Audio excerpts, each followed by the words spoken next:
wabarakatuh.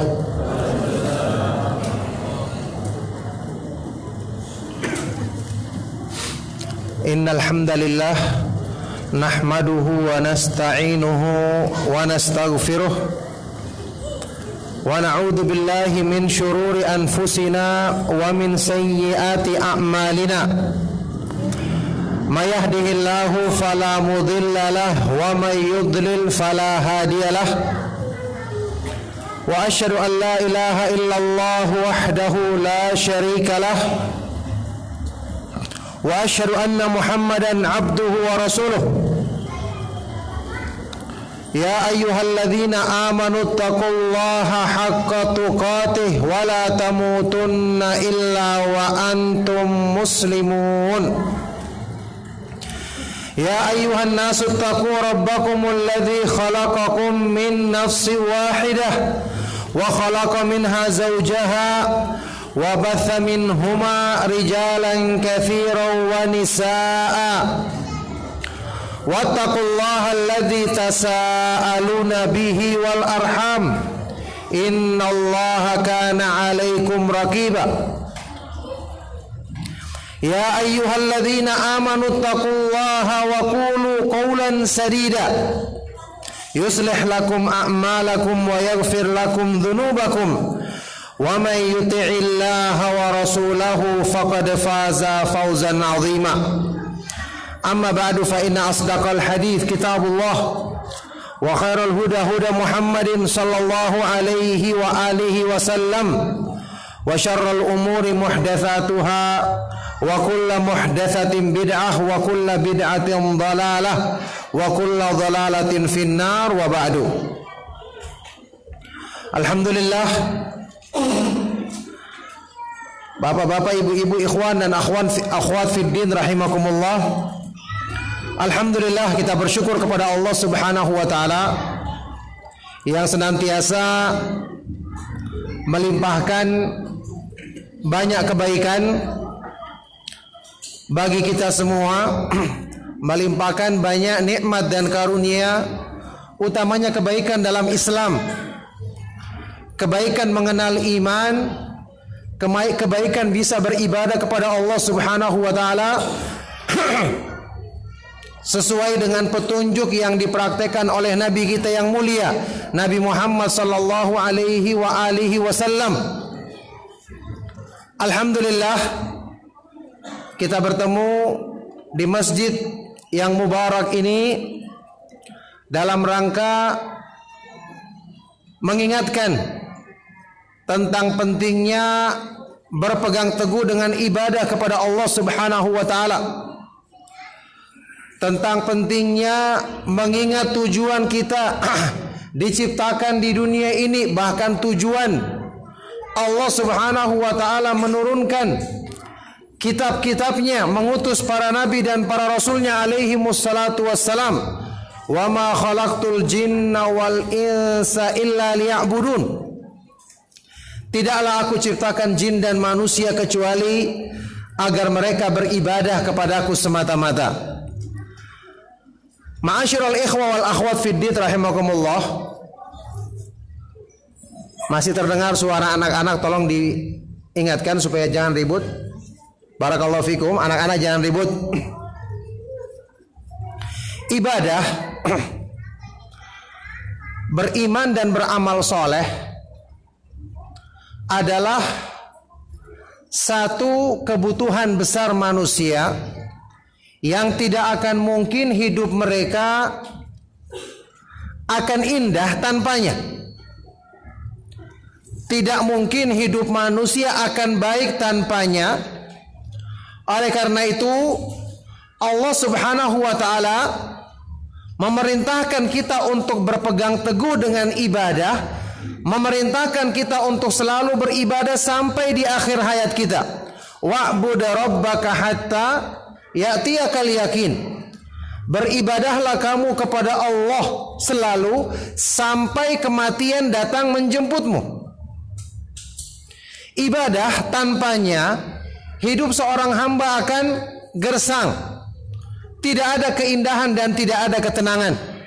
Maha benar Allah Subhanahu wa taala yang berfirman dalam Al-Qur'an, "Man 'amila salihan min dzakarin aw untha wa huwa mu'minun falanuhyiyannahu hayatan thayyibatan wa lanajziyannahum ajrahum bi ahsani ma kanu ya'malun."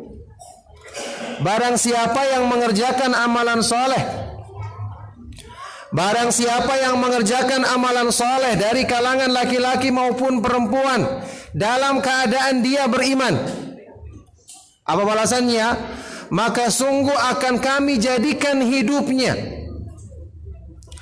akan kami berikan padanya hayatan thayyibah, kehidupan yang indah, kehidupan yang penuh dengan kebahagiaan di dunia. Dan di akhirat nanti kami akan berikan untuknya balasan yang lebih baik daripada apa yang dikerjakannya di muka bumi ini. Subhanallah, ibadah itu indah. Indah pada zatnya, makanya Allah perintahkan kita beribadah kepada Allah Subhanahu wa taala karena kita butuh kepada Allah. Kita butuh untuk beribadah kepadanya. Kita butuh untuk mendekatkan diri kepada Allah karena dengan sebab itu hidup kita akan indah, hati kita akan menjadi tenang. Alladzina amanu wa tatma'innu qulubuhum bi dzikrillah, ala bi dzikrillah tatma'innul qulub. Orang-orang yang beriman dan hati mereka menjadi tenang ketika beribadah kepada Allah. Ketahuilah dengan beribadah kepada Allah hati manusia menjadi tenang. Oleh karena itu ikhwan dan akhwat fiddin rahimakumullah, di malam hari ini kita membahas tema tentang istiqamah setelah Ramadan. Ini berhubungan dengan tujuan besar yang tadi kita sebutkan. Allah Subhanahu wa taala memerintahkan kepada kita untuk beribadah kepadanya, memotivasi kita untuk selalu berzikir mendekatkan diri kita kepadanya. Kemudian Allah Subhanahu wa taala menjadikan kita melalui musim-musim kebaikan besar, yang di situ Allah Subhanahu wa taala melipat gandakan keutamaan ibadah, yang di situ Allah Subhanahu wa taala menjadikan hidayahnya bagi orang-orang yang beriman untuk semangat mendekatkan diri kepadanya. Wa rabbuka yakhluqu ma yasha'u wa yakhtar ma kana lahumul khiyarah. Allah Subhanahu wa taala menciptakan makhluk apa saja yang dikehendakinya dan memilih melebihkan satu di antara yang lain. Dan mereka sama sekali tidak punya hak untuk memilih. Allah Subhanahu wa taala yang melebihkan satu di antara yang lain. Nah, ini berhubungan dengan bulan Ramadan yang baru saja kita lalui sebulan yang lalu. Kenapa kita harus bahas sekarang? Apa hubungannya kita mengkaji tema istiqomah setelah Ramadan? Pertama, para ulama salaf dulu memberikan perhatian besar kepada bulan Ramadan sebelum datangnya dan setelah berlalunya. Tidak asing bagi antum hadis Rasulullah sallallahu alaihi wasallam yang asalnya terdapat dalam Sahih Muslim. Ya, asalnya terdapat dalam Sahih Muslim. Ketika Rasulullah sallallahu alaihi wasallam naik mimbar, kemudian beliau mengucapkan amin sebanyak 3 kali di atas mimbar. Setelah itu, ketika beliau turun, sebagian dari sahabat ada yang bertanya, "Ya Rasulullah, innaka sa'atal mimbar, thumma qulta amin 3 marrat." Wahai Rasulullah SAW, tadi engkau naik mimbar kemudian membaca amin 3 kali. Ada apa? Ternyata kata Rasulullah SAW, "Atani Jibril anifan." Malaikat Jibril alaihi salam tadi datang kepadaku, kemudian mendoa, mengucapkan doa dan meminta aku mengaminkannya dengan 3 doa. Di antaranya doa yang berhubungan dengan puasa Ramadan. Ya, man adrakahu syahru Ramadan thumman salakha minhu wa lam yughfar lahu fa'ab'adahu Allah fadakhala an-nar. Barang siapa yang berjumpa dengan bulan Ramadan setelah bulan Ramadan berakhir belum diampuni dosa-dosanya, tidak menjadi sebab perbaikan untuk dirinya sehingga Allah jauhkan dia dari rahmatnya, kemudian dia masuk ke dalam neraka. Qul amin, katakan amin wahai Rasulullah. Maka Rasulullah SAW mengatakan amin. Bayangkan pimpinannya malaikat yang berdoa diaminkan oleh pimpinannya para nabi dan para rasul alaihi wassalatu wassalam. Bagaimana kira-kira doa seperti ini? Jadi Ramadan berlalu bukan berarti setelah itu berlalu semua, tidak ada bekas. Ini bukan merupakan kebiasaan para ulama salaf. Ya. Sebelum datangnya bulan Ramadan kemarin, mungkin kalau antum sering dengarkan kajian-kajian para ustadz yang memotivasi kita untuk menyambut bulan Ramadan, senantiasa akan dinukilkan selalu ucapan dari Imam Al-Mu'alla Ibnul Fadl yang dinukil dalam kitab apa? Lataiful Ma'arif oleh Imam Ibn Rajab Al-Hambali. Kanu yad'una Allah azza wa jalla 6 ashhurin ay yuballighahum syahra Ramadan. Thumma yad'unahu ba'da dhalika 6 ashhurin ay yataqabbala minhum.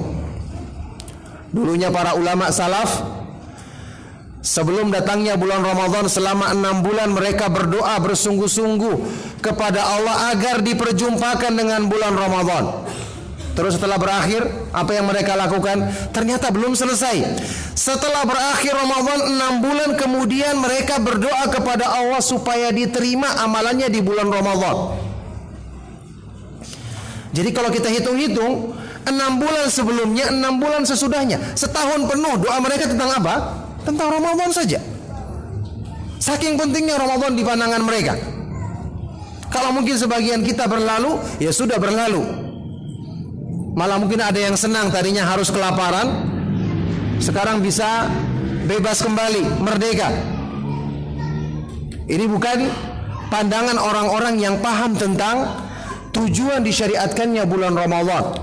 Ya, makanya ada bekas yang harusnya tertinggal. Subhanallah, antum perhatikan. Kenapa Allah Subhanahu wa taala di antara hikmahnya mensyariatkan ibadah-ibadah setelah bulan Ramadan untuk mengingatkan kita akan ibadah-ibadah yang kita semangat lakukan di bulan Ramadan. Setelah kita semangat mengerjakan salat 5 waktu di masjid bagi laki-laki, demikian pula bagi perempuan melaksanakan salat 5 waktu di awal waktu, karena ini adalah ibadah yang dipuji dan diutamakan, mengerjakannya di awal waktu.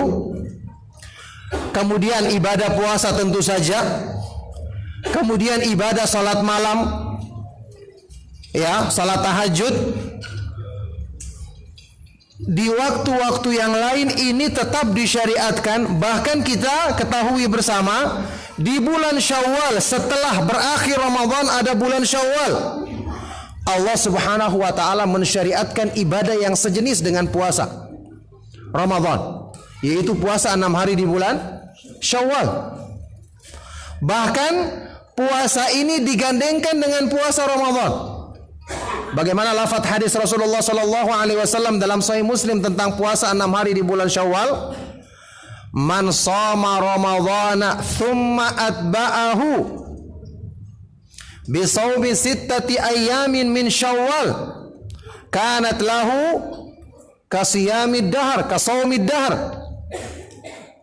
Barang siapa yang berpuasa di bulan Ramadan, setelah itu dia apa? Mengikutkannya dengan puasa 6 hari di bulan Syawal, maka itu bernilai seperti puasa apa? Setahun penuh. Puasa setahun penuh. Ya, perhitungannya karena al-hasanatu bi asyri amsalihha, kata Rasulullah SAW. Satu kebaikan dilipat gandakan menjadi 10. Satu bulan Ramadan kali 10 berarti 10 bulan. 6 hari kali 10 berarti 60 hari, 2 bulan, maka 12 bulan, 1 tahun penuh. Nah, yang kita perhatikan, ibadah ini digandengkan dengan puasa Ramadan dan disyariatkan persis setelah berakhirnya puasa Ramadan. Berarti menunjukkan arti apa?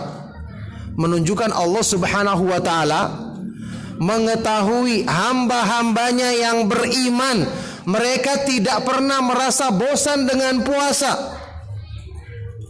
Mereka tidak merasa fobi terhadap puasa setelah sebulan penuh. Wah, capek kita berpuasa, kita ingin santai-santai. Tidak, karena ibadah tidak menghasilkan perasaan berat.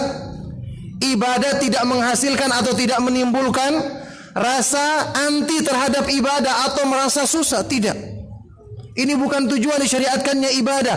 Barang siapa yang mengerjakan ibadah kemudian dia merasa berat dengan ibadahnya, ketahuilah berarti hatinya berpenyakit. Orang yang beriman gembira dengan ibadahnya. Bahkan tadi iman dan amal soleh merupakan sebab hidup kita menjadi indah, hati kita menjadi tenang. Bagaimana Rasulullah SAW menyebutkan hikmah ibadah di dalam hadis yang sahih yang diriwayatkan oleh Imam Ahmad, An-Nasai dan yang lainnya. Beliau SAW pernah bersabda, "Hubbiba ilayya minad dunya an-nisa'u wat-thibu wa ju'ilat qurratu 'aini fis shalah." Dijadikan aku cinta, aku menyukai urusan-urusan dunia, yaitu kepada perempuan, maksudnya istri beliau yang halal, ya, dan kepada al-thib, minyak wangi, karena wangi, aromanya enak dicium. Aku suka dalam urusan-urusan dunia yang halal seperti ini, kata Rasulullah SAW. Tetapi untuk urusan kesejukan hati, penghibur jiwaku, dijadikan ketika aku menunaikan salat. Kata Imam Ibnu Qayyim rahimahullah ta'ala, qurratul ain, kesejukan hati, ini merupakan hikmah dan tujuan disyariatkan semua ibadah. Tujuan dan hikmah disyariatkan semua ibadah. Jadi ibadah tidak ada yang memberatkan. Makanya orang yang beriman selalu merindukan ibadah. Karena Allah mengetahui hatinya orang yang beriman seperti ini keadaannya, maka setelah berakhir bulan Ramadan, Allah Subhanahu wa taala dalam rangka memuaskan dahaga hamba-hamba yang beriman yang merindukan puasa, Allah Subhanahu wa taala mensyariatkan ibadah puasa di bulan Syawal yang langsung setelah berakhirnya bulan Ramadan.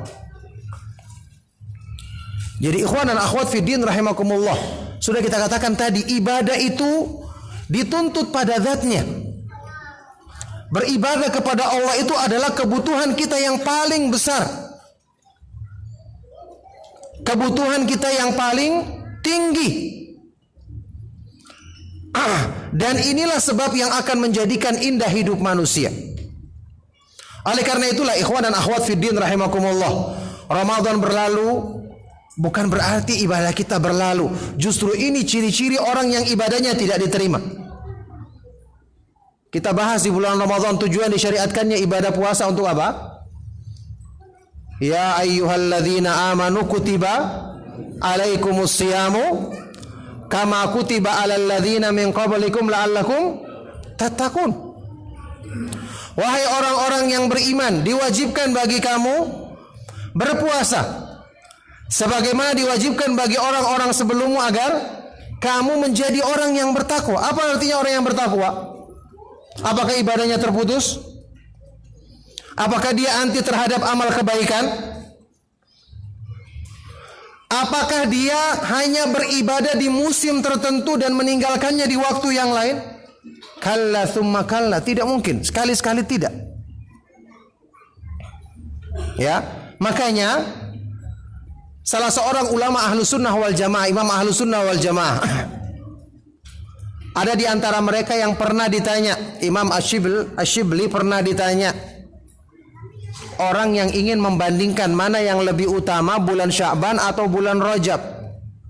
Ayyuhuma afdal, Sya'ban am Rajab? Rajab am Sya'ban? Mana yang lebih utama di antara dua bulan ini, Rajab atau Sya'ban? Rupanya Imam Ash-Shibli ini tahu orang ini bertanya tujuannya untuk memilih yang satu yang lain ditinggalkan. Kan tidak benar seperti ini. Apa jawaban beliau? Dijawabnya lain. Beliau mengatakan, kun rabbaniyan wala takun sya'baniyan. Jadilah kamu hamba Allah yang rabbani, beribadah di setiap bulan sampai meninggal dunia, sampai menghadap Allah. Jangan menjadi hamba Allah yang beribadah di bulan Sya'ban saja. Jangan menjadi hamba Allah yang musiman, hanya musim-musim tertentu semangat, setelah itu berakhir semangatnya. Antum ingin mendapatkan rahmat Allah, mendapatkan kebaikan darinya sampai di akhir hayat kita, bukan cuma di musim tertentu, di bulan tertentu. Lah kenapa terputus ibadahnya setelah berakhir bulan ini? Ini tidak benar. Ya, makanya yang semakna dengan athar ini juga yang diriwayatkan dari imam besar Ahlus Sunnah juga yang di zamannya Imam Ahmad, beliau ini Imam Bishr ibn al-Haris al-Hafi, yang pernah ditanyakan kepada beliau tentang sekelompok manusia, ya, yata'abbaduna lillahi wa yajtahiduna fi Ramadan, yang rajin beribadah, bersungguh-sungguh melaksanakan amal kebaikan di bulan Ramadan. Setelah berakhir Ramadan, berakhir juga ibadahnya, tamat. Bagaimana orang-orang seperti ini? Apa kata beliau? Beliau mengatakan, bi'sal qaum, qaumun la ya'rifuna lillahi haqqan illa fi Ramadan. Mereka adalah seburuk-buruk manusia. Mereka adalah seburuk-buruk manusia. Mereka tidak mengenal hak Allah kecuali di bulan Ramadan saja. Seolah-olah mereka tidak butuh rahmat Allah setelah berakhir Ramadan. Padahal kita masih butuh petunjuk Allah, masih butuh bimbingannya dalam kebaikan sampai di akhir hayat kita. Sampai di akhir, bukan cuma di dunia saja, di akhirat kita butuh taufik dari Allah, kita butuh hidayahnya. Antum tahu sekalian, kenapa di dalam Al-Quran disebutkan penghuni surga setelah masuk surga, apa yang mereka katakan apa? Wa qalu alhamdulillahilladzi hadana lihada wa ma kunna linahtadiya laula an hadana Allah. Dan mereka penghuni surga mengatakan, semoga Allah memudahkan kita semua termasuk ke dalam penghuni surga. Setelah mereka masuk ke dalam surga, mereka mengatakan, segala puji bagi Allah yang memberikan hidayah kepada kami untuk bisa masuk surga. Dan sungguh kita tidak akan bisa mendapatkan hidayah ini kalau bukan karena petunjuk dari Allah. Sampai masuk surga butuh hidayah, apalagi waktu di dunia. Jadi makanya tadi beliau mengatakan mereka ini adalah seburuk-buruk manusia. Mereka tidak mengenal hak Allah kecuali di bulan Ramadan saja. Oleh karena itulah ikhwan dan akhwat fiddin rahimakumullah, di sini satu hal yang kita perhatikan, ya, dalam mengupayakan kebaikan-kebaikan kita menuntut ilmu, kita membaca Al-Quran, kita berzikir kepada Allah Subhanahu wa ta'ala, tujuannya adalah untuk memperbaiki ibadah kita kepadanya. Talabul ilmi, supaya kita mengenal petunjuk Allah agar kita bisa beribadah dengan benar. Kita belajar sunnah Rasulullah sallallahu alaihi wasallam karena kita mengetahui ibadah yang diridhai oleh Allah adalah ibadah yang dipraktekkan oleh Nabi kita yang mulia Nabi Muhammad sallallahu alaihi wasallam. Jadi tujuannya agar membenarkan ibadah kita kepada Allah, menjadikan kita semangat dalam beribadah kepada Allah Subhanahu wa ta'ala. Itulah sebabnya di dalam Al-Quran, orang-orang yang beriman itu dipuji bukan cuma dengan semangat, tapi mereka berlomba-lomba dalam beribadah. Ulaika yusari'una fil khairati wa hum laha sabiqun. Mereka adalah orang-orang yang selalu bersegera dalam mengerjakan kebaikan-kebaikan dan mereka selalu berlomba-lomba melakukannya. Ikhwan dan akhwat fiddin rahimakumullah. Oleh karena itulah istiqomah setelah Ramadan, ibadah-ibadah yang kita kerjakan di bulan Ramadan, baik itu puasa, salat 5 waktu, salat malam, salat tarawih, bacaan Al-Quran, berzikir kepada Allah, berdoa, bersedekah, berbuat baik. Ini ibadah-ibadah yang agung dan luar biasa. Bayangkan ketika seorang muslim menetapi ibadah ini sampai di akhir hayatnya, dia meninggal di atas kebaikan seperti ini. Bukankah dia meninggal di atas Amalan soleh yang merupakan ciri-ciri orang yang meninggal di atas, yang namanya mendapatkan apa? Husnul khatimah. Husnul khatimah. Ciri-ciri orang yang meninggal dunia di atas kebaikan. Meninggal dunia di atas amalan soleh yang selalu dikerjakannya. Salah seorang imam besar ahlu sunnah dari kalangan tabi'in yang bernama Qatadah ibnu Di'amah as-Sadusi al-Basri. Imam besar dari kalangan tabi'in. Imam ahlul hadis juga ahlul tafsir. Ketika beliau menafsirkan firman Allah subhanahu wa ta'ala di dalam surat Ibrahim tentang sebab istiqomah, atau di antara ciri orang yang istiqamah, yaitu firman Allah Subhanahu wa taala, yuthabbitullahu alladhina amanu bil qawli tsabiti fil hayati dunya wa fil akhirah. Allah akan selalu meneguhkan hati atau meneguhkan imannya orang-orang yang beriman dengan al-qaulu tsabit, ucapan yang teguh dalam kehidupan di dunia dan akhirat nanti. Allah akan meneguhkan imannya orang-orang yang beriman dengan al-qaulu tsabit, ucapan yang teguh. Ucapan yang teguh tentu maksudnya adalah dua kalimat syahadat, yang ketika seorang muslim ditanya oleh malaikat Munkar dan Nakir dalam kuburan, mereka akan mempersaksikannya. Ini seperti disebutkan dalam hadis riwayat Bukhari Muslim dari Al-Bara ibnu Azib radhiyallahu taala anhu. Di dunia Allah akan meneguhkan mereka dengan amal soleh dan ibadah yang mereka selalu kerjakan. Ibadah yang tentu sesuai dengan sunnah Rasulullah sallallahu alaihi wasallam. Imam Qatadah berkata, ammal hayatud dunya fayuthabbituhumullahu bil khairi wal amali salih. Adapun dalam kehidupan di dunia, maka Allah Subhanahu wa taala akan meneguhkan imannya orang-orang yang beriman dengan kebaikan ibadah dan amal soleh yang selalu mereka kerjakan. Dengan amalan soleh, ibadah, amal kebaikan yang selalu mereka kerjakan. Inilah sebab keteguhan iman. Jadi ikhwan dan akhwat fiddin rahimakumullah, kita sekarang belajar sunnah dan kita mengkritik amalan-amalan yang tidak sesuai dengan sunnah. Maka tidak masuk akal orang yang belajar sunnah kemudian dia tidak semangat mengerjakan sunnah. Rasulullah sallallahu alaihi wasallam, para sahabat radhiyallahu taala anhum ajma'in, bagaimana ibadah mereka? Nabi sallallahu alaihi wasallam ketika salat malam, itu terkadang beliau kerjakan dengan sangat panjang sampai kakinya bengkak, saking cintanya beliau kepada ibadah, kepada salat. Ibadah ini menghadap Allah Subhanahu wa taala. Ini kebutuhan hati yang paling besar. Inilah yang menjadikan orang yang beriman itu merasa nikmat hidup di dunia karena ini, karena bisa beribadah kepada Allah Subhanahu wa taala, merasakan kelezatan ketika mendekatkan diri kepadanya. Oleh karena itulah, di sini di antara hikmah disyariatkannya musim kebaikan besar, yaitu di bulan Ramadan, agar kita terbiasa mengerjakan ibadah di musim yang dilipat gandakan amal kebaikan. Yang di musim ini Allah Subhanahu wa taala mudahkan orang-orang yang beriman untuk termotivasi mengerjakan kebaikan supaya nanti berbekas setelah berakhir Ramadan, mereka akan berjalan di muka bumi dalam keadaan selalu senang mengerjakan ibadah, selalu semangat berlomba-lomba dalam kebaikan, selalu menghiasi dirinya dengan amalan-amalan soleh.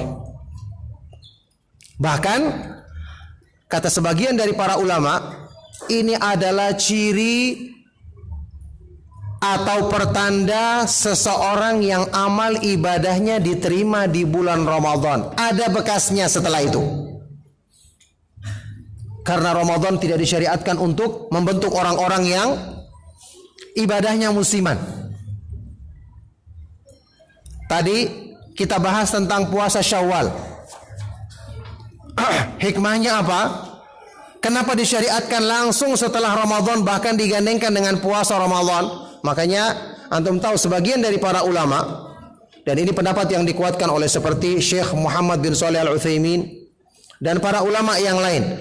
Kenapa Nabi SAW mengatakan barang siapa yang berpuasa di bulan Ramadan kemudian disusul dengan 6 hari di bulan Syawal? Berarti keutamaan ini didapatkan oleh orang yang sudah menyempurnakan ibadah puasa Ramadan baru melaksanakan puasa Syawal. Ini pendapat yang dikuatkan oleh Syekh Muhammad bin Shalih Al-Utsaimin dan para ulama yang lain. Maksudnya apa? Orang yang punya utang puasa bayar dulu utangnya, baru melaksanakan puasa Syawal, baru dapatkan keutamaan tersebut. Kemudian di antara hikmahnya apa? Kata seperti diterangkan oleh Ibnu Rajab Al-Hambali rahimahullah taala, digandengkannya puasa Syawal dengan puasa ibadah di bulan Ramadan karena puasa Syawal ini kedudukannya seperti salat sunnah rawatib. Apa artinya salat sunnah rawatib? Salat sunnah yang menyertai salat-salat yang wajib, iya kan? Apa fungsinya salat sunnah?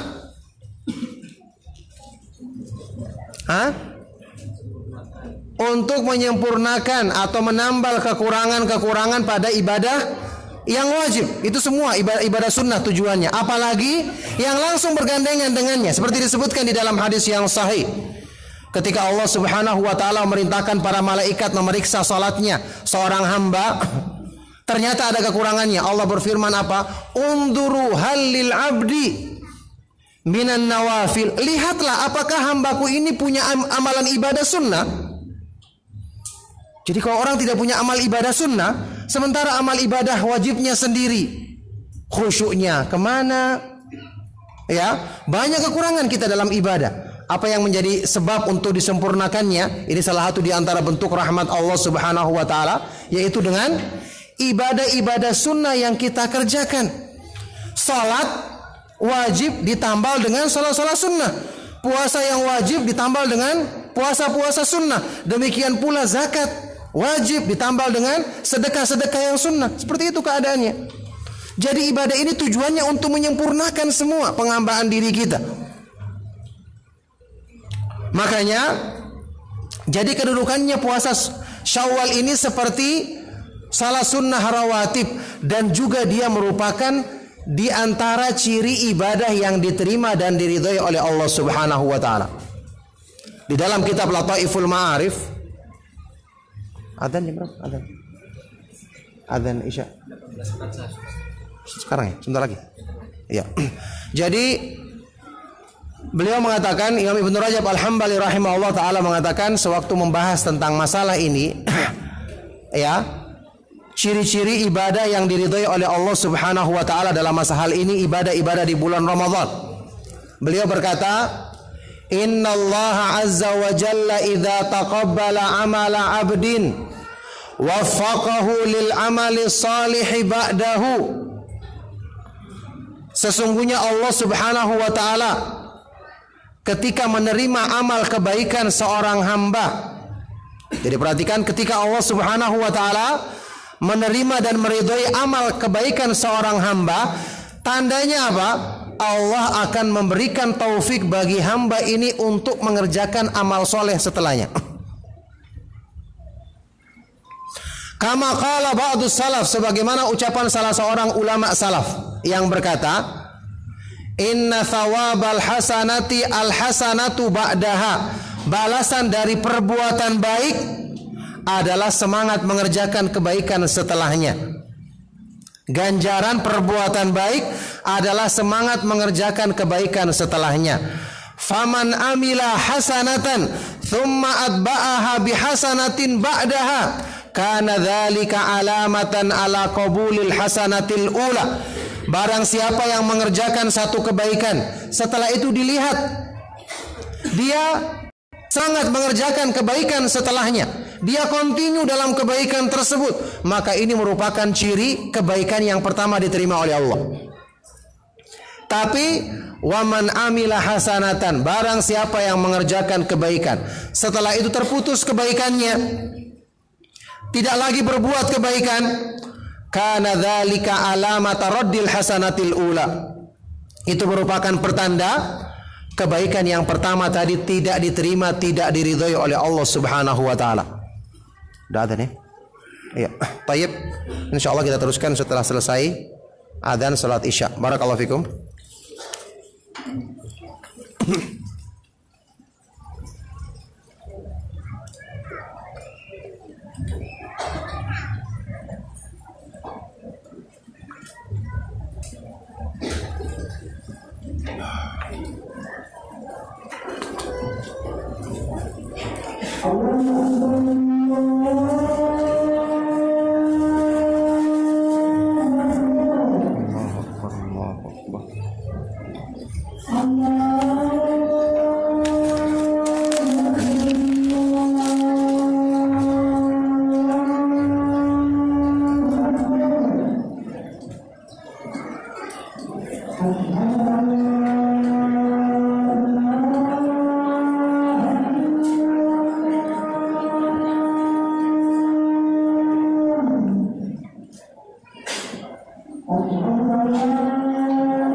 Alhamdulillahi ala ihsanih wa syukru lahu ala taufiqihi wa amtinanih wa asyhadu an la ilaha illallah wahdahu la syarika lah ta'ziman li syanih wa asyhadu anna Muhammadan abduhu wa rasuluhu ad-da'i ila ridwanih sallallahu alaihi wa ala alihi wa ashabihi wa ikhwanih amma ba'du.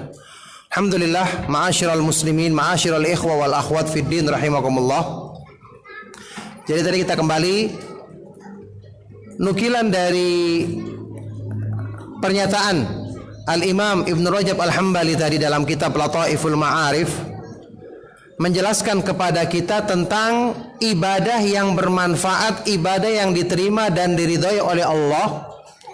Ciri-cirinya ketika selesai dikerjakan ibadah tersebut maka akan menjadi sebab taufik dari Allah bagi hamba ini untuk semangat mengerjakan ibadah yang berikutnya. Memang ini merupakan sifatnya ibadah yang benar.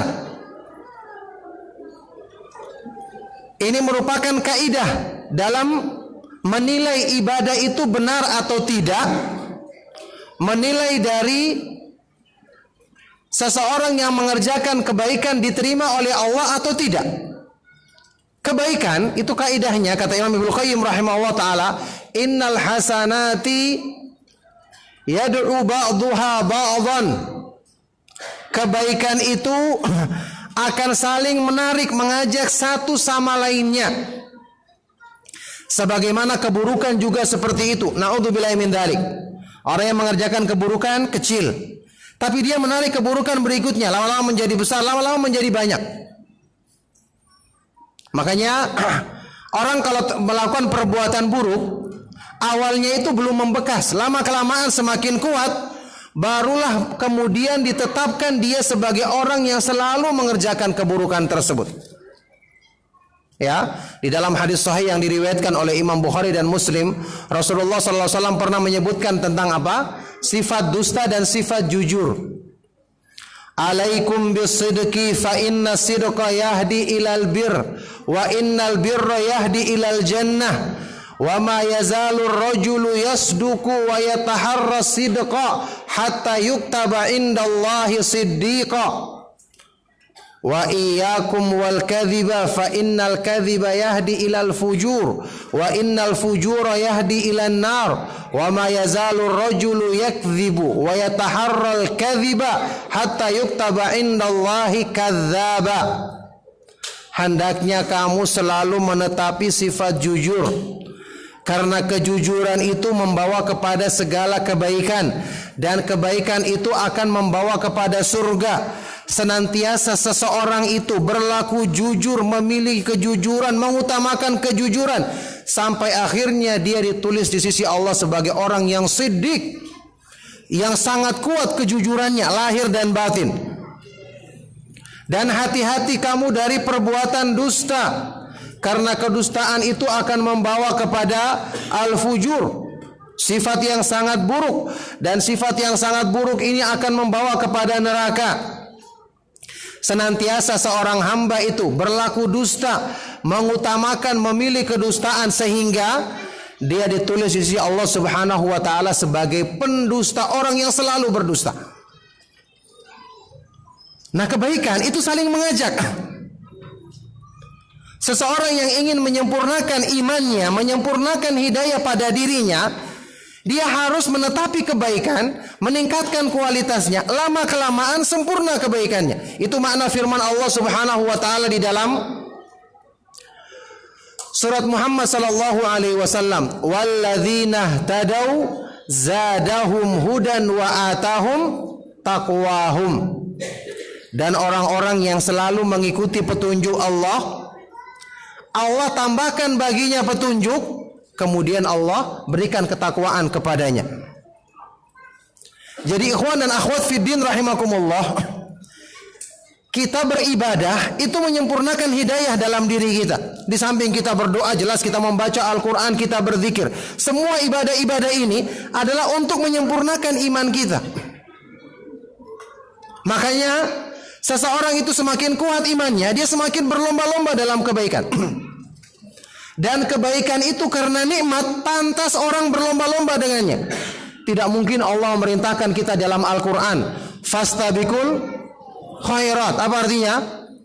Berlomba-lombalah dalam kebaikan. Seandainya kebaikan dan ibadah itu tidak nikmat, mungkinkah orang bisa berlomba-lomba melakukannya? Berarti ayat ini seperti basa-basi saja. Kalau seandainya ibadah itu memberatkan, apakah mungkin orang bisa berlomba-lomba mengerjakannya? Tidak, tentu saja. Jadi ibadah disyariatkan adalah untuk memperbaiki, menyempurnakan hidayah dan iman dalam diri kita. Makanya ibadah ini kita pertahankan, kita tingkatkan. Kalau kita tidak bisa menambahnya, paling tidak kita menetapinya. Di dalam hadis sahih riwayat Imam Muslim, bagaimana sabda Rasulullah SAW tentang ibadah yang paling dicintai oleh Allah, ahabbul a'mali ilallahi adwamuha wa in qalla. amalan yang paling dicintai oleh Allah adalah yang paling kontinu dilakukan, yang paling terus-menerus dikerjakan meskipun sedikit.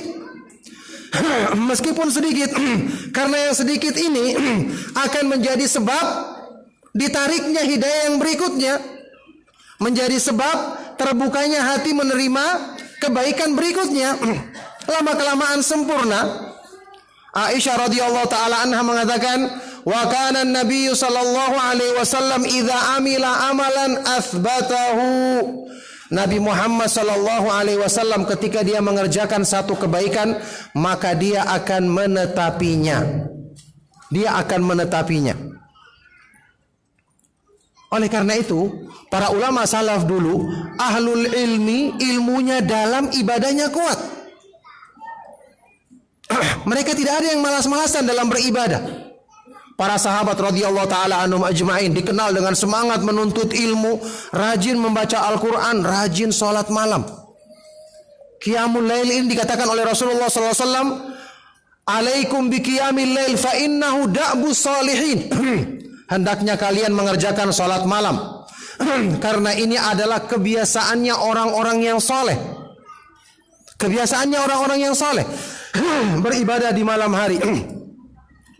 Makanya Rasulullah sallallahu alaihi wasallam menganjurkan bagi orang yang tidak bisa mengerjakan sholat malam dengan alasan mungkin dia sedang sakit atau sedang kecapean, maka supaya dia tidak luput dari kebaikan ini, dia bisa mengerjakan sholat malam, sholat witir sebelum tidur, agar dia tidak luput. Ada sebagian orang tertentu, masya Allah, kalau tidur di malam hari seperti mayat, biar meletus bom di sampingnya dia tidak terbangun juga. Maka dia mengalami kendala, Ustaz, saya ingin melaksanakan sholat malam tapi saya tidak bisa bangun, kecuali disiram air mungkin satu ember baru terbangun. Apa yang harus dilakukannya? Ada solusinya. Sholat malam bisa Anda kerjakan di awal malam, meskipun yang paling utama di akhir malam. Rasulullah SAW pernah mewasiatkan kepada sebagian dari sahabat seperti yang diucapkan oleh sebagian sahabat, Abu Dzar Al-Ghifari radhiyallahu taala anhu atau Abu Hurairah radhiyallahu taala anhu, yang mengatakan apa? Ausani khalili bi thalathin. Kekasihku Rasulullah sallallahu alaihi wasallam mewasiatkan kepadaku 3 perkara. As-saumu thalathati ayamin min kulli syahr. Berpuasa 3 hari di setiap bulan. Tidak semua orang kuat puasa Senin Kamis, apalagi puasa Daud. Setiap sehari puasa, sehari tidak. Ada orang yang kuat, ada yang kebanyakan tidak kuat. Ada solusinya, berpuasa 3 hari setiap bulan. Bulan Hijriah bisa hari apa saja, dan yang paling utama ayyamul bid, hari-hari ketika terang bulan, tanggal 13, 14, 15 Hijriah. Kalau tidak, yang penting hari apa saja. Keutamaannya dilipat gandakan menjadi 10, berarti sama dengan puasa 30 hari. Setiap bulan seperti setiap 3 hari kita puasa, seperti puasa sebulan penuh. Kemudian apa? Rakaat bi rakaatai duha, melaksanakan 2 rakaat salat duha, wa an utira qabla an anam, dan melaksanakan salat witir sebelum saya tertidur di malam hari. Masya Allah. Orang yang ingin dapatkan keutamaan salat malam yang merupakan seutama-utama salat setelah salat yang wajib, dia bisa mengambil kesempatan ini.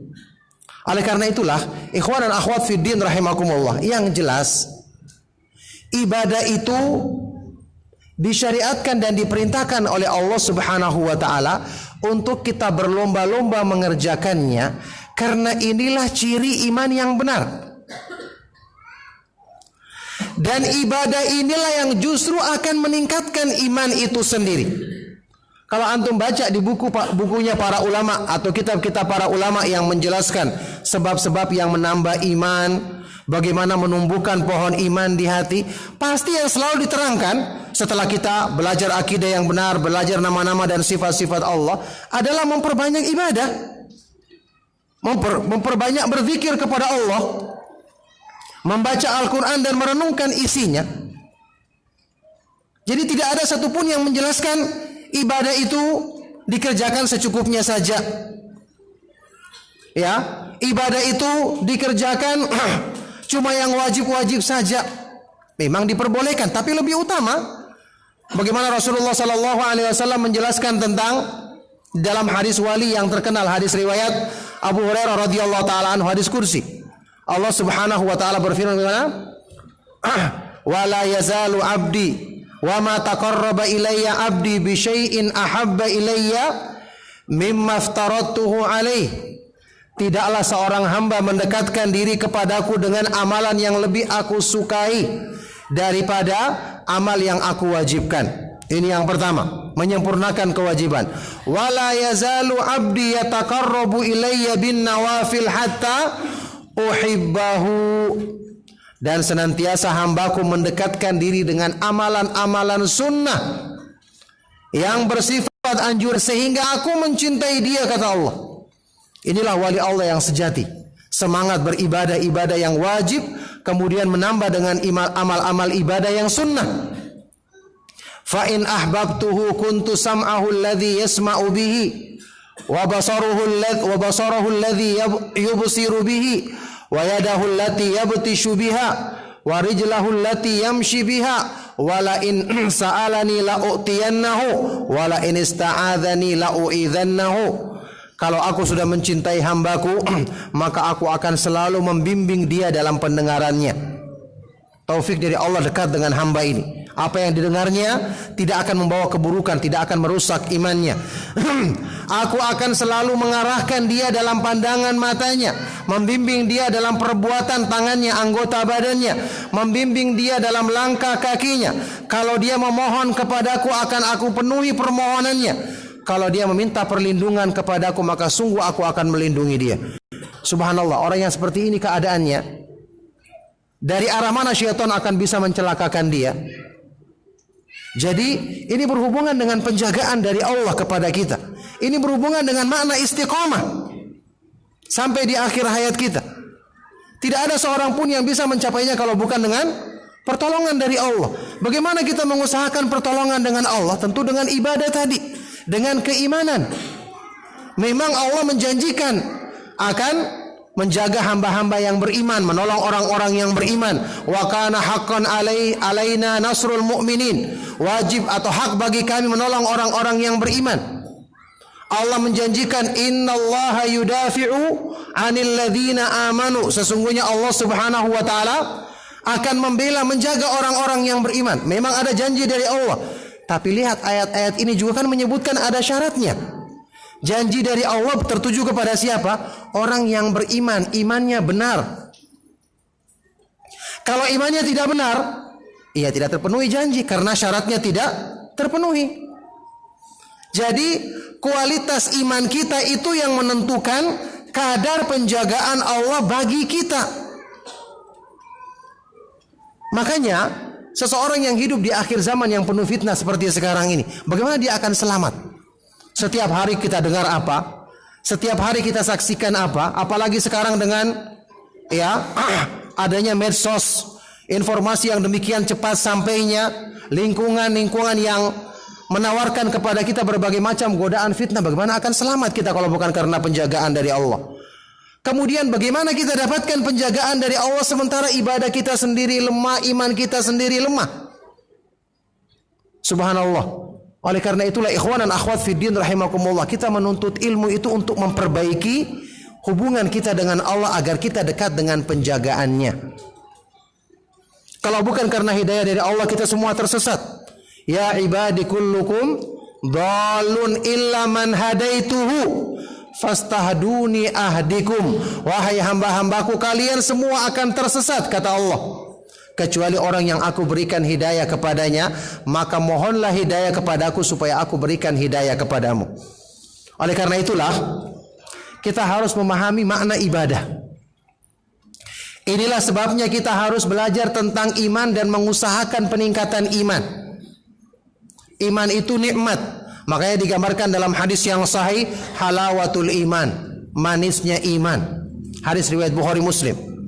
Ladzatul iman, kelezatan iman, atau ta'mal iman, kelezatan iman.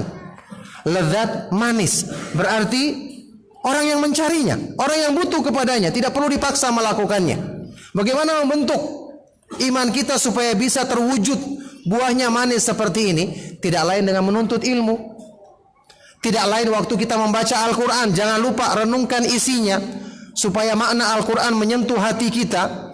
Iman kita itu tumbuhnya di hati, ya, makanya harus disentuhkan dengan makna Al-Quran agar pertumbuhan iman di hati benar. Ibadah itu menumbuhkan iman. Kita perbaiki ibadah kita, kita belajar sholat sesuai dengan sunnah Rasulullah SAW, puasa, zakat, berzikir, semua ibadah kita ikuti sunnah Rasulullah SAW, karena ini yang bisa menumbuhkan pohon iman di hati. Ini caranya. Jadi ibadah-ibadah ini kita tetapi, kita latih diri kita untuk mengerjakannya. Kalau kita merasa berat, kita berjuang menundukkan hawa nafsu, kita paksa awal-awalnya supaya mau mengikuti ketaatan kepada Allah Subhanahu wa taala. Wa amma man khafa maqama rabbih wa nahan nafsa 'anil hawa fa innal jannata hiyal ma'wa. Adapun orang-orang yang takut dengan agungnya Allah Subhanahu wa taala, keagungan Allah Subhanahu wa taala, dan menundukkan nafsu, menahan nafsu dari memperturutkan keinginannya, maka sungguh kami jadikan surga sebagai tempat tinggalnya, tempat kembalinya. Oleh karena itulah ikhwan dan akhwat fiddin rahimakumullah, bulan Ramadan belum lama berlalu. Masih ada kesempatan kita untuk berdoa kepada Allah sebagaimana contoh dari para ulama, orang-orang saleh sebelum kita, agar ibadah kita di bulan Ramadan diterima oleh Allah, supaya bekasnya terlihat, dan sepanjang hidup kita menjadi orang-orang yang selalu semangat melaksanakan amal-amal kebaikan setelah amal yang wajib, amalan-amalan yang sunnah, mengerjakan ibadah di awal waktu, menjadi orang yang selalu menghiasi dirinya dengan berzikir kepada Allah, membaca Al-Quran. Bulan Ramadan adalah bulan diturunkannya Al-Quran. Setelah Ramadan berakhir, mana bacaan Al-Qurannya lagi? Memperbaiki kualitas amal. Banyak orang yang ketika membaca Al-Quran sudah cukup rajinnya, tapi sayang targetnya hanya sekedar banyaknya, tidak ada perenungan. Al-Quran diturunkan untuk mengobati penyakit hati. Bagaimana hatinya akan diobati penyakitnya, sementara tidak pernah menyentuh hati bacaannya karena tidak direnungkan maknanya, tidak berusaha memahami artinya. Ini semua kekurangan yang harus kita perbaiki dalam rangka menumbuhkan keimanan kita, memperbaiki ibadah kita kepada Allah Subhanahu wa taala. Barakallahu fikum ikhwan dan akhwat fiddin rahimakumullah. Saya tidak memperpanjang kajian kita di malam hari ini. Kita memperpanjang kalau ada pertanyaan-pertanyaan yang ingin antum sampaikan. Yang jelas, istiqomah setelah Ramadan ini adalah ciri-ciri atau tanda-tanda kebaikan yang kita kerjakan di bulan itu diterima dan diridhai oleh Allah Subhanahu wa taala, agar kita tidak menjadi orang yang celaka.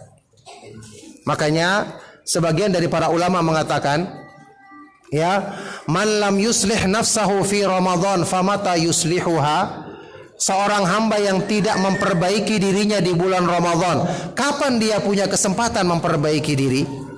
Di bulan yang penuh dengan kebaikan dia tidak menjadi baik, maka dia tidak akan menjadi baik di bulan-bulan yang lainnya. Naudzubillahi min dzalik. Oleh karena itulah, ini yang menjadi renungan bagi kita semua, bahwa ibadah-ibadah yang kita kerjakan ini adalah bekal kita untuk istiqamah menjalankan kehidupan kita sampai kita menghadap Allah Subhanahu wa taala, sampai di akhir hayat kita insyaallah. Maka semoga Allah Subhanahu wa taala senantiasa menetapkan kita semua termasuk ke dalam golongan orang-orang yang selalu istiqamah beribadah kepadanya, dimudahkan untuk merasakan kenikmatan beribadah dan mendekatkan diri kepada Allah Subhanahu wa taala. Semoga Allah Subhanahu wa taala senantiasa menetapkan kita di atas jalan menuntut ilmu, mempelajari ilmu yang bermanfaat, yang mewariskan amalan soleh. Demikianlah kajian kita di malam hari ini. Kajian singkat yang semoga bermanfaat dan menjadi sebab kebaikan bagi kita semua. Mohon maaf jika ada kata-kata yang salah dan kurang berkenan. Saya cukupkan untuk kita menjawab pertanyaan-pertanyaan yang antum ajukan. Sallallahu wasallam wa barak ala nabiyina Muhammad wa ala alihi wa ashabihi wa man tabi'ahum bi ihsan ila yaumiddin wa akhiru da'wana anil hamdulillahi rabbil alamin.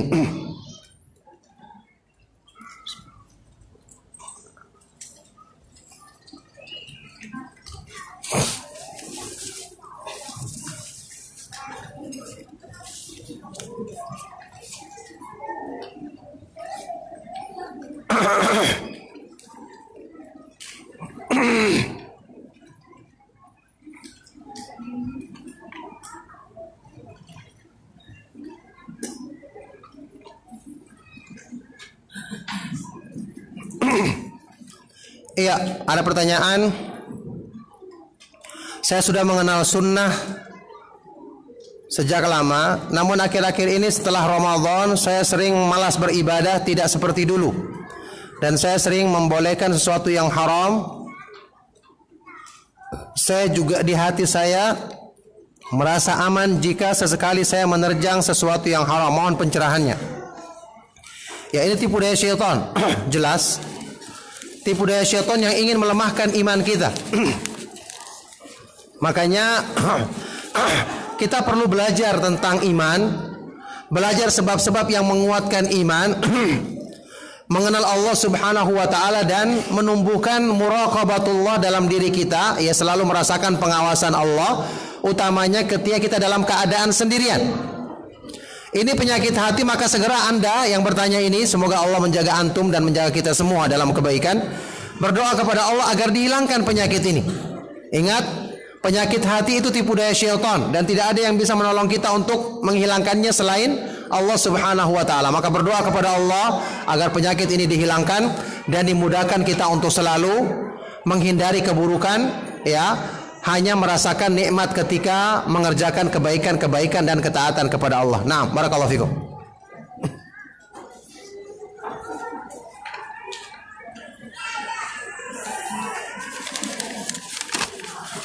Wow, ini surat ya.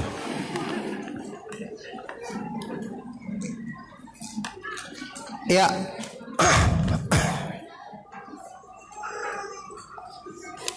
Ada pertanyaan, apakah gerakan sholat untuk akhwat ketika sujud tangannya harus dibentangkan seperti Rasulullah SAW ketika sujud?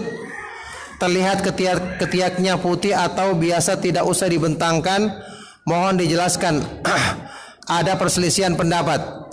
Sekarang pertanyaannya bagi akhwat, apakah Rasulullah SAW diutus hanya untuk laki-laki atau untuk perempuan juga? Ya, untuk perempuan juga. Jadi hukum asalnya, kalau tidak ada dalilnya, maka ibadah yang dikerjakan oleh Rasulullah SAW berlaku untuk ikhwan dan akhwat, untuk laki-laki dan perempuan. Makanya di dalam sebuah hadis yang sahih yang diriwayatkan oleh Imam Ahmad dan yang lainnya, Rasulullah SAW pernah bersabda, innaman nisa'u syaqaiqur rijal. Perempuan itu adalah saudara kandung laki-laki. Maknanya apa kata para ulama? Dalam hukum Islam, asalnya laki-laki dan perempuan sama. Makanya pendapat yang mengatakan kalau perempuan itu ketika sujud tangannya dikepitkan, ini tidak ada dalilnya. Hukum asalnya sama, dibentangkan tangannya. Itu yang benar, sesuai dengan sunnah Rasulullah SAW yang bersabda, "Shallu kama ra'aitumuni usolli." Salatlah kalian sebagaimana kalian melihat aku salat.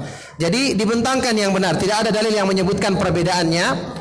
Jadi yang hanya ada perbedaannya itulah yang kita amalkan. Kalau tidak ada yang menyebutkan dalil perbedaannya, maka kembali ke hukum asal. Salat yang dikerjakan oleh perempuan sama yang dikerjakan oleh laki-laki, sebagaimana yang dicontohkan di dalam sunnah Rasulullah SAW. Anak-anak jangan ribut, anak-anak didiamkan dulu. Ketika selesai salat wajib melanjutkan salat sunnah.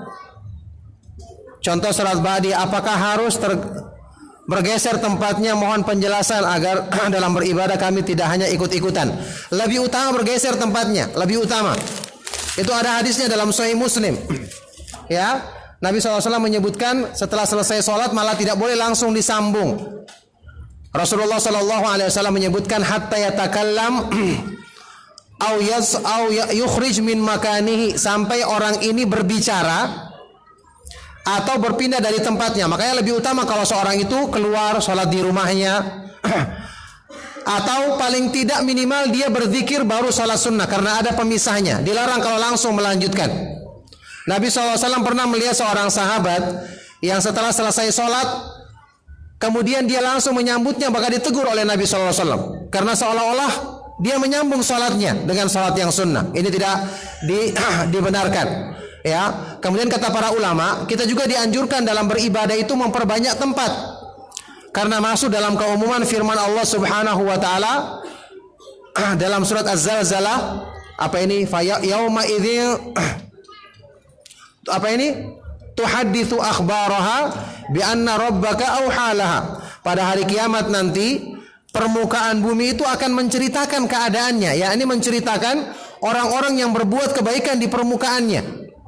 Makanya kalau ibadah itu kita kerjakan di tempat yang banyak, salat sunnah kita berpindah, itu akan menjadi saksi nanti pada hari kiamat di tempat-tempat yang kita kerjakan ibadah tersebut. Yang jelas sunnahnya dalam masalah ibadah salat sunnah itu kita pisahkan dengan yang lain, dan lebih utama kalau kita bergeser ke tempat yang lain, lebih utama lagi kalau kita laksanakan salat sunnah di rumah. Tolong dijelaskan perbedaan antara ibadah dengan wasilah, karena orang menuduh kita melakukan bid'ah karena melakukan wasilah yang tidak ada contoh. Ibadah dengan wasilah, wasilah itu artinya sarana. Maksudnya apa ini? Kalau yang dimasukkan wasilah di sini sarana dakwah, sarana dakwah itu memang harus ada contohnya. Jadi sekarang misalnya orang tidak boleh berdakwah dengan cara membuat film tentang Nabi SAW, tentang para sahabat, ini banyak kerusakannya. Karena nanti dalam film tersebut ada yang memerankan diri sebagai Abu Lahab, Masya Allah. Sedangkan bertasyabuh saja tidak boleh, apalagi memerankan diri sebagai musuhnya Rasulullah SAW. Ada yang memerankan sebagai Abu Bakar As-Siddiq, ini juga dusta. Nanti Abu Bakar As-Siddiq jenggotnya pendek dicukur. Ini tidak diperbolehkan yang seperti ini. Kedustaan semuanya. Makanya ini bukan termasuk wasilah dakwah yang dibenarkan. Kalau itu maksudnya wasilah, ini pertanyaan diperjelas. Orang yang menuduh kita melakukan bidah yang mana? Karena kalau alat untuk berdakwah itu diperbolehkan. Dulu Nabi SAW tidak menggunakan misalnya mikrofon, misalnya pembesar suara. Kita sekarang menggunakannya. Ini tidak bertentangan. Kenapa? Dulu diperintahkan untuk menyampaikan suara kita supaya didengar orang. Makanya di zaman dahulu tidak ada pembesar suara, tapi ada yang menyampaikan. Kalau di zaman para ulama dulu ketika mereka menyampaikan dalam majelis ilmu hadis, itu dia sampaikan, nanti yang di belakang menukil lagi ucapan kepada yang di belakang. Ada yang mubalik menyampaikan suara ke belakang. Ini menunjukkan secara asal disyariatkan. Orang yang mengumandangkan azan diperintahkan untuk diangkat suaranya, makanya disyariatkan azan itu di tempat yang tinggi. Di tempat yang tinggi supaya didengar orang, ya. Maka dengan adanya mikrofon, maka ini mendukung hal tersebut, tidak bertentangan. Sama dengan zaman dahulu tidak ada yang naik pesawat, orang naiknya onta ya. Sekarang ada teknologi kemajuan, kita boleh menggunakannya. Maka ini sama sekali bukan merupakan perkara bid'ah, karena ini berhubungan dengan urusan dunia dengan alat yang memang diperbolehkan. Adapun masalah-masalah ibadah jelas tidak boleh. Yang dulu bisa dikerjakan oleh Nabi SAW dan para sahabat ketika mereka tidak mengerjakannya, ini yang namanya perbuatan bid'ah yang tidak disyariatkan dalam Islam. Bagaimana cara mengajak atau mengingatkan supaya ayah saya mau belajar membaca Al-Quran? Saya kadangkala menangis teringat kalau yang tidak bisa membaca Al-Quran. Beliau tidak bisa membaca Al-Quran karena takut dengan azab yang akan menimpa beliau nanti. Mohon jelas solusinya. Iya, kita hanya bisa mendoakan dia. Masalah membaca Al-Quran ini disepakati semua orang sebenarnya, tentang keharusan setiap muslim mempelajarinya. Sampaikan kepadanya keutamaan membaca Al-Quran, bahwa Allah Subhanahu wa ta'ala mencintai hamba-hamba yang membaca firman-Nya dengan benar. Kemudian mengenai masalah solatnya, bagaimana akan diterima oleh Allah kalau dia tidak bisa baca Al-Quran dengan benar. Kita hanya bisa mengajak dia dalam kebaikan ini. Masalah hidayah di tangan Allah. Mudah-mudahan kalau kita berusaha, baik dengan diri kita sendiri atau keluarga kita yang lain, atau mungkin ceramah yang pernah diperdengarkan padanya, hatinya akan terbuka untuk mau belajar membaca Al-Quran dengan benar. Nah, Ana mahasiswa, teman sekamar Ana suka merokok dan musik. Apakah sebaiknya Ana menjauhinya atau mengajaknya dalam kebaikan sementara Ana takut terjerumus olehnya? Iya. Ketika mempertimbangkan hal ini, antum takut terjerumus sementara belum kuat juga mengajak dia, lebih baik dihindari dulu. Kuatkan diri kita dulu, baru kita mengajak dia. Karena kalau kita sendiri masih lemah, kita mengajak dia malah ikut terjerumus. Ya, apalagi saat ini kita posisinya setingkat dengan dia, maka belum tentu dia akan mudah mendengarkan nasihat kita. Lebih bagus sekarang Anda cari teman sekamar, kos mungkin yang baik. Kalau ada tetap berhubungan dengan dia, kalau Anda bisa nasihati dia lewat SMS misalnya atau lewat telepon, maka itu adalah kebaikan. Cuman saat ini Anda harus berusaha memperbaiki diri dulu, menghindarkan lingkungan yang seperti itu. Nah, seorang hamba Allah sebelum mendapat hidayah dari Allah sering lalai dalam beribadah, bahkan dia sampai secara sengaja meninggalkan puasa selama berapa tahun. Apakah hamba ini diwajibkan untuk mengqadha seluruh puasa Ramadan yang ditinggalkannya tersebut? Bagaimana cara bertobat dari dosa-dosa ini? Ya, itu diperselisihkan oleh para ulama, orang yang meninggalkan puasa dengan sengaja tanpa ada uzur. Apakah dia mengqadhanya? Karena yang ada dalilnya itu yang meninggalkannya karena ada alasan-alasan yang uzur. Apakah yang meninggalkannya tanpa alasan diperintahkan diqadha? Ini diperselisihkan para ulama. Pendapat yang dikuatkan oleh beberapa ulama seperti Syekh Muhammad Syekh Al-Albani rahimahullah taala, beliau mengatakan tidak ada qadha bagi orang seperti ini karena tidak bisa diqadha. Dia meninggalkannya dengan sengaja, maka ini dosa yang sangat besar, tidak ada cara untuk mengqadhanya. Ya, jadi dia tidak mengqadha karena tidak ada manfaatnya. Yang diqadha itu yang ada dalilnya saja. Maka dosa yang besar ini harus dia memohon ampun dengan sungguh-sungguh kepada Allah. Kemudian dia harus banyak mengerjakan ibadah-ibadah yang sejenis, puasa-puasa sunnah, supaya paling tidak meringankan dosanya tersebut. Dia harus bertobat dengan sungguh-sungguh, banyak mengerjakan ibadah-ibadah yang sunnah, utamanya puasa, untuk menambal atau paling tidak meringankan dosa-dosa yang dilakukannya meninggalkan puasa-puasa tersebut. Nah, saya baru belajar sunnah, sering dinasihati orang tua agar mendahulukan memperbaiki sikap karena Nabi Muhammad SAW diutus untuk memperbaiki akhlak. Jujur saya lebih sering menyendiri karena belajar sunnah, bahkan dianggap menutup diri, tidak mau bertetangga karena memang saya menghindari lingkungan yang kurang baik. Bagaimana Ustaz, saya harus memilih jamaah di dekat rumah yang masih melaksanakan bid'ah atau memiliki masjid yang agak jauh tapi sesuai dengan sunnah? Iya, antum tidak perlu dengan cara menjauhkan diri, tetap bergaul dengan menyapa tetangga kita, mengucapkan salam ketika dalam hal-hal yang tidak ada perbuatan maksiat padanya. Itu yang harus antum lakukan. Ya, Rasulullah SAW bersabda dalam hadis sahih riwayat Imam Muslim, al-mu'minul ladzi yukhalitun nasa wa yasbiru ala adahum khairun minal mu'minil ladzi lam yukhalitin nasa wa lam yasbir ala adahum. Seorang muslim, seorang mukmin yang bergaul dengan manusia dan bersabar menghadapi gangguan mereka lebih baik daripada seorang mukmin yang tidak mau bergaul dan tidak bersabar menghadapi gangguan mereka. Jadi antum berusaha melakukan yang disyariatkan. Ketemu dengan tetangga kita yang sama-sama laki-laki, ucapkan salam. Kalau ada hal-hal yang perlu dibantu dari hal-hal yang tidak melanggar, kita bantu. Sehingga nanti waktu kita tidak melakukan atau tidak mendatangi mereka dalam hal-hal yang diharamkan, mereka pun paham bahwa ini dia meninggalkan karena hal itu memang dilarang dalam agama. Itu yang perlu dijelaskan, ya. Adapun tanggapan dari orang awam, mereka tidak paham agama. Mereka mengatakan yang namanya pergaulan baik atau sikap yang baik sampai pun dalam masalah bid'ah misalnya kita bantu, tidak benar. Jangan ikuti. Anda tidak diharuskan mengikuti ucapan orang yang tidak mengerti agama, orang yang tidak paham urusan agama. Nah, kemudian masalah tadi, di masjid dekat rumah kita ada pelaksanaan sholat berjamaah tapi banyak hal-hal yang menyimpang dari sunnah. Ada yang sesuai dengan sunnah tapi agak jauh. Apa yang kita lakukan? Ada beberapa hadis yang sahih yang menyuruh kita melaksanakan sholat yang di masjid yang dekat dengan rumah kita, karena ini juga akan menghilangkan fitnah. Jadi tetap antum berusaha, ya, selama pelaksanaan sholat dilaksanakan oleh orang yang sholatnya sah, yakni bid'ahnya tidak sampai pada tingkat mengkafirkan. Misalnya imamnya bukan seorang dukun, ya, tukang sihir misalnya, imam biasa yang melakukan perbuatan bid'ah. Kalau antum bisa nasihati dia baik. Kalaupun dia belum berubah, maka ini tidak menjadikan sholatnya batal, karena siapa yang imannya tidak batal maka sholatnya sah. Dan kata para ulama, man sahhat sholatuhu sahhat imamatuhu. Barang siapa yang sholatnya sah maka dia sah menjadi imam. Antum sholat di masjid dekat rumah juga boleh sekali-sekali melaksanakan sholat di tempat yang agak jauh yang sesuai dengan sunnah Rasulullah SAW.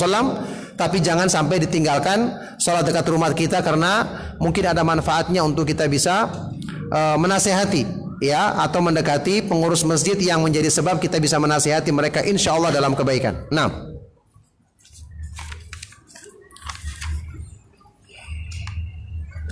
kami sudah lama belajar sunnah, tapi akhir-akhir ini kami kadang bimbang karena di medsos banyak sekali dibenturkan antara satu ustadz dengan ustadz yang lainnya dengan potongan-potongan video. Mohon pencerahan bagi kami yang awam untuk bisa terus berpegang kepada sunnah. Ya, makanya antum kurangi melihat yang seperti ini. Orang yang belum kuat, sudah kita bahas tadi, penjagaan dari Allah juga tidak bisa maksimal karena Allah menjaga kita sesuai dengan iman. Iman kita masih lemah, kita banyak menghadapi fitnah seperti ini, ya sudah akan rusak nanti iman kita. Antum jangan menyaksikan yang seperti ini. Masih banyak kebaikan yang perlu kita dengarkan, yang bisa kita manfaatkan dengan fasilitas yang kita punya. Kenapa dengarkan yang seperti ini? Kajian-kajian yang selamat, yang sudah direkam banyak kita bisa dengarkan. Kenapa kita harus dengarkan potongan-potongan video yang bermasalah seperti ini? Ya, jadi kita sendiri yang menjerumuskan diri ke dalam masalah. Harusnya kita menjauhkan diri dari masalah-masalah dan fitnah tersebut. Nah, tentang pelaksanaan waktu puasa Syawal, apakah diperbolehkan jika diambil di 10 hari terakhir di bulan Syawal dengan alasan karena 1 sampai 20 Syawal masih menikmati momen Ramadan? Boleh, tidak ada masalah. Yang penting bulan Syawal. Cuman secara umum yang namanya ibadah itu lebih utama kalau lebih cepat dilaksanakan, karena dia termasuk bersegera dalam kebaikan. Tapi kalau mau diakhirkan, boleh dilakukan di akhir Syawal. Yang penting masih selama bulan Syawal. Bagaimana menjaga semangat beribadah tapi tidak terjebak di dalam riya saat beribadah? Ya, penyimpangan niat itu berhubungan dengan masalah iman. Anda beribadah selalu berdoa kepada Allah agar dijaga dari sebab-sebab yang merusak ibadah. Kemudian terus belajar tentang iman, karena iman yang benar itu akan menghilangkan hal-hal yang bertentangan dengan keikhlasan seperti riya dan yang lainnya. Makanya saya katakan tadi kita harus belajar tentang iman, kita mengkaji buku-buku yang membahas tentang iman, bagaimana menguatkan pertumbuhan pohon iman di hati. Ada kitab yang ditulis atau kitab kecil yang ditulis oleh Syekh Abdurrahman As-Sa'di, ya, yang judulnya At-Tawdih wal Bayan li Syajaratil Iman, penjelasan tentang pohon dan buah-buah iman. Ini pernah saya kaji di Raja TV dalam kajian beberapa tahun yang lalu sampai selesai. Ini termasuk kitab yang bagus untuk kita baca dan kita praktekkan tentang cara menumbuhkan iman di hati.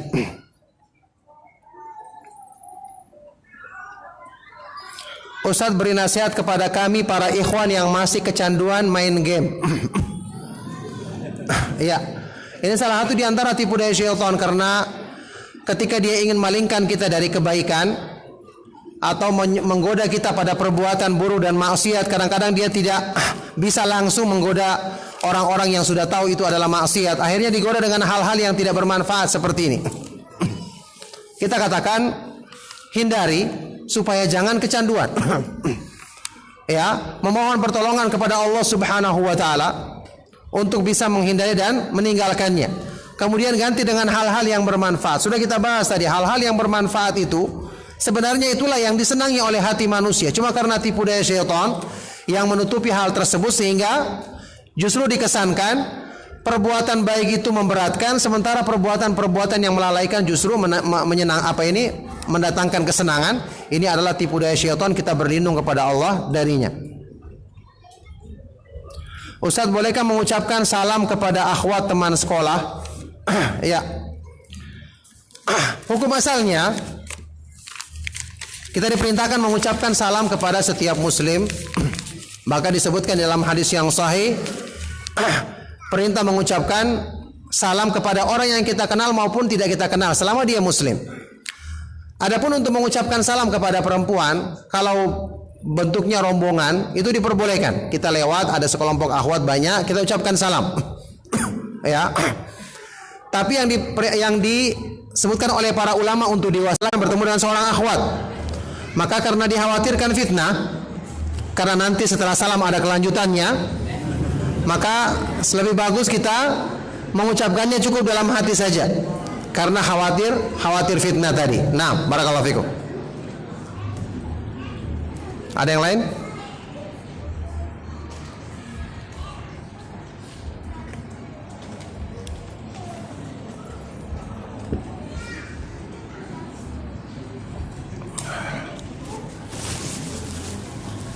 Cukup? Ada.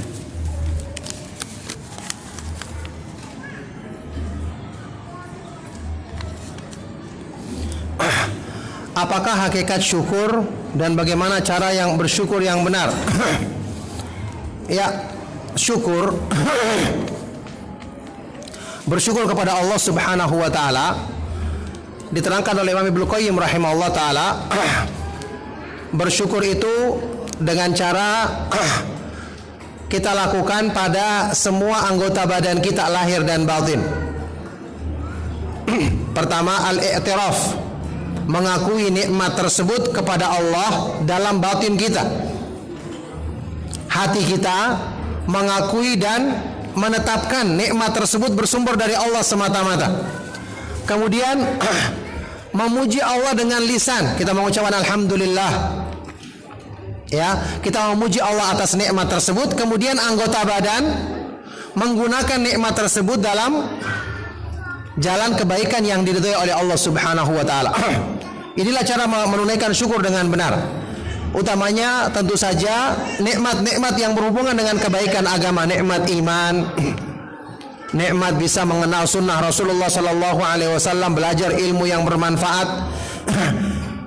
Allah Subhanahu wa taala di antara namanya yang maha indah adalah Asy-Syakur, yang maha bersyukur, maha berterima kasih. yakni Allah Subhanahu wa taala membalas kebaikan hambanya dengan balasan yang lebih baik daripada apa yang dikerjakan hambanya. Makanya bersyukur ini termasuk amalan yang dicintai oleh Allah, karena ini merupakan pelaksanaan, konsekuensi dari pelaksanaan makna namanya yang maha indah, yaitu Asy-Syakur, yang maha bersyukur atau maha berterima kasih.